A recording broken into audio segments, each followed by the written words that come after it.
বীরচন্দ্রপুর নিত্যানন্দ উচ্চ বিদ্যালয়ের ৭৫ বছর পূর্তি উপলক্ষে অতনু বর্মণের কমেডি শো।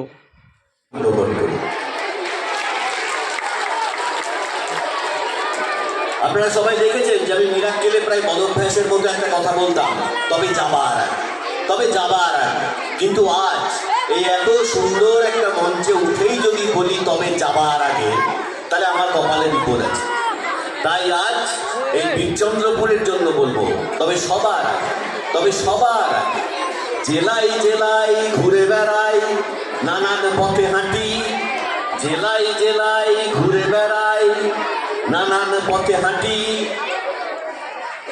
সবার আগে মাথায় নিলাম বীরচন্দ্রপুরের মাটি।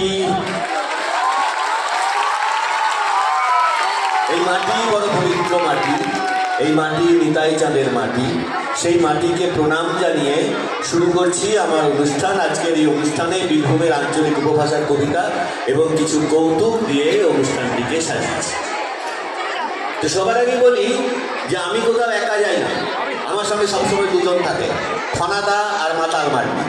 এখানে আমি একা আসিনি, খনাদাও এসেছে, মাতাল মাটিও এসেছে। তো এতক্ষণ এই মঞ্চের উপর গান হচ্ছিল, নাচ হচ্ছিল, আমি শুনছিলাম, ওরাও শুনছিল। তো কথায় কথায় মাতালকে বললাম, আচ্ছা মাতাল তুই গান জানিস? ব্যাস, পাগল আর মাতালকে সাঁকো নাড়াতে বারণ করলে যা হয়, মারান বড় জটরে হাতে লেখান গড় ঠিক আছে মাতাল, বলছি এগুলো তো সব তো ট্র্যাডিশনাল সাঁওতালি গান, তুই বাংলা গান জানিস না? কত সুন্দর সুন্দর বাংলা গান আছে আমাদের। বাংলা গান? আরে আমি বাংলা গান শুনি না রে। বাংলা গান শুনিস না কেন? বাংলা গানের কথার কোনো মাথাও নাই রে, মুন্ডও নাই রে। কি ওটা পাল্টা কথা বলছিস?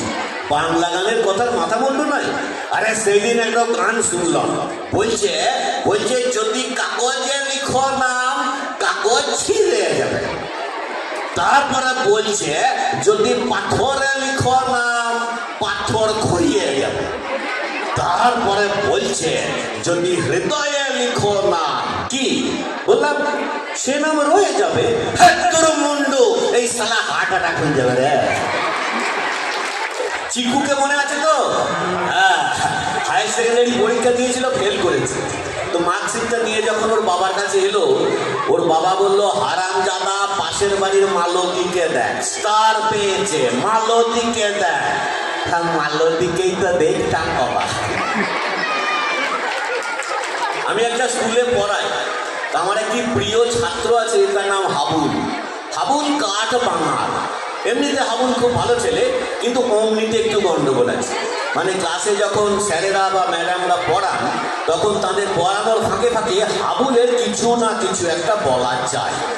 দেখেন ফিজিক্সের ক্লাস স্যার পড়াচ্ছে, তোমরা ভাবতে পারো স্যার আইজ্যাক নিউটন, মাত্র 25 বছর বয়স, একটা আপেল গাছের নিচে বসে আছে। এমন সময় ওপর থেকে খসে পড়লো একটা আপেল। সেইটা দেখে স্যার আইজ্যাক নিউটন ভাবতে শুরু করে দিলেন যে আচ্ছা, আপেলটা ওপর থেকে নিচের দিকে কেন পড়লো? নিচে থেকে উপরেও তো উঠে দিতে পারতো। এই ভাবতে ভাবতে তিনি একদিন আবিষ্কার করে ফেললেন মাধ্যাকর্ষণ তত্ত্ব। তোমরা ভাবতে পারো মাত্র 25 বছর বয়স, হাবুল আর পারল না। স্যার একটা কথা কইতে আসিলাম। কি হলো হাবুল, তুমি আবার কি বললে? না স্যার, কইতেছি কি 25 বছর বয়সটা এমন কিছু কম না। তার মানে কি বলতে চাইছো? না স্যার, কইতেছি কি, স্যার আইজ্যাক নিউটন তো মানুষ আছিলেন, তো রোজ হইতে সকালবেলা তিনি বাথরুম যাইতেন। তুই 25 বছর হইয়া এইটা লক্ষ্য করেন না, এই যে মালটা নিচের দিকেই পরে, ওপরে উঠা যায় না।